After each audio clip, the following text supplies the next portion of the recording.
இந்த வீடியோவில் என்ன பார்க்க போகிறோன்னா டொமைன் நேம் அண்ட் ஹோஸ்டிங். இதில் ஸ்பெசிஃபிக்காக நம்ம என்ன கற்றுக்க போகிறோன்னா டொமைனுக்கும் ஹோஸ்டிங்க்கும் உள்ள வித்தியாசம், எதனால் இது முக்கியமானது, அடுத்து நம்ம வெப்சைட்டுக்கு தேவையான சரியான டொமைன் நேமை எப்படி செலக்ட் பண்ணுறது, மூணாவது டிஎன்எஸ்னால் என்ன, அதுக்கும் டொமைனுக்கும் என்ன சம்பந்தம். இப்போது டாபிக் உள்ளே போகலாம். டொமைன் நேம்னா என்ன? நம்ம அக்சஸ் பண்ணணும்னு நினைக்கிற வெப்சைட்டோட பேர் இல்லைன்னா அட்ரஸை தான் நம்ம டொமைன் நேம்ன்றோம். இன்னும் தெளிவாக சொல்லணுன்னா ப்ரௌசரோட அட்ரஸ் பாரில் நம்ம டைப் பண்ணுறது தான் டொமைன் நேம். டொமைன் நேம்ன்றது ஒவ்வொரு வெப்சைட்டுக்கும் தனித்தனியானது, அதையெல்லாம் யாராலையும் டூப்ளிகேட் பண்ண முடியாது. டிஎன்எஸ்ன்றது தான் இந்த டொமைன் நேம் எல்லாம் மேனேஜ் பண்ணுறது. டொமைன் நேம்க்கான எக்ஸாம்பிள்ஸ் openai.com, flipkart.com, amazon.in. அடுத்து டொமைன் நேமோட டைப்ஸை பார்க்கலாம். டைப்ஸ் ஆஃப் டொமைன் நேம்ஸ் அதை 2 டைப்பாக பிரிச்சுருக்காங்க. Generic top level domains, country code top level domains. Generic top level domain நேம்ஸ்ன்றது டொமைன் நேம் சிஸ்டத்துலேயே டாப் லெவலில் இருக்கிறது. முதல்ல 1985 the Internet Assigned Numbers Authority top level 6 டொமைனை வெளியிட்டாங்க. இப்போது அது 21 இருக்குது.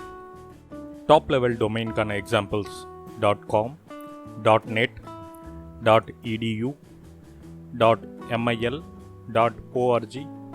அடுத்து கண்ட்ரி கோட் டாப் லெவல் டொமைன்ஸை பற்றி பார்ப்போம். எந்தெந்த வெப்சைட் எந்தெந்த கண்ட்ரியிலேருந்து ஒர்க் ஆகுதுன்றதை காட்டுறதுக்காக country code top level டொமைன்ஸை use பண்ணுறாங்க. இதுக்காக 2 லெட்டர்ஸ் டொமைன்ஸை உருவாக்குனாங்க. அது அந்த நாடு சார்ந்த இருக்கலாம், இல்லைன்னா அந்த ஜியோகிராஃபிக்கல் லொக்கேஷனை சம்மந்தப்பட்டதாக இருக்கும். கண்ட்ரி கோட் டொமைனுக்கான examples .in for India, .au ஆஸ்திரேலியாவுக்கானது, .uk இங்கிலாந்துக்கானது, .pk பாகிஸ்தானுக்கானது, .us அமெரிக்காவுக்கானது. Country code top level domains பார்த்தீங்கன்னா ஒரு 600க்கு மேலே இருக்குது. டிஎன்எஸ் டொமைன் நேம் சிஸ்டம், இதை இன்டர்நெட்டோட ஃபோன் புக்குன்னு சொல்லலாம். டிஎன்எஸ்ன்றது நம்ம வெப் ப்ரௌசரோட அட்ரஸ் பாரில் ஒரு டொமைன் நேமை டைப் பண்ணும்பொழுது அதை கம்ப்யூட்டர் ஃப்ரெண்ட்லியாக ஒரு ஐபி அட்ரஸாக மாற்றி அந்த டொமைன் கூட நம்மளை கனெக்ட் பண்ண வைக்கிறதுன்னு சொல்லலாம்.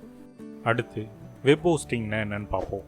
ஒரு சர்வரில் நம்ம வெப்சைட்டோட டேட்டாவை ஸ்டோர் பண்ணி வைக்கிற ஒரு இடம் தான் வெப் ஹோஸ்டிங். இதை எப்படி வாங்குறதுனா, எப்படி டொமைன் நேமை வாங்குறதுக்கு நிறைய சர்வீஸ் ப்ரொவைடர் இருக்காங்களோ அதே மாதிரி சர்வரில் ஹோஸ்டிங் ஸ்பேஸ் கொடுக்கறதுக்குன்னு ஹோஸ்டிங் ப்ரொவைடர்ஸ் இருக்காங்க.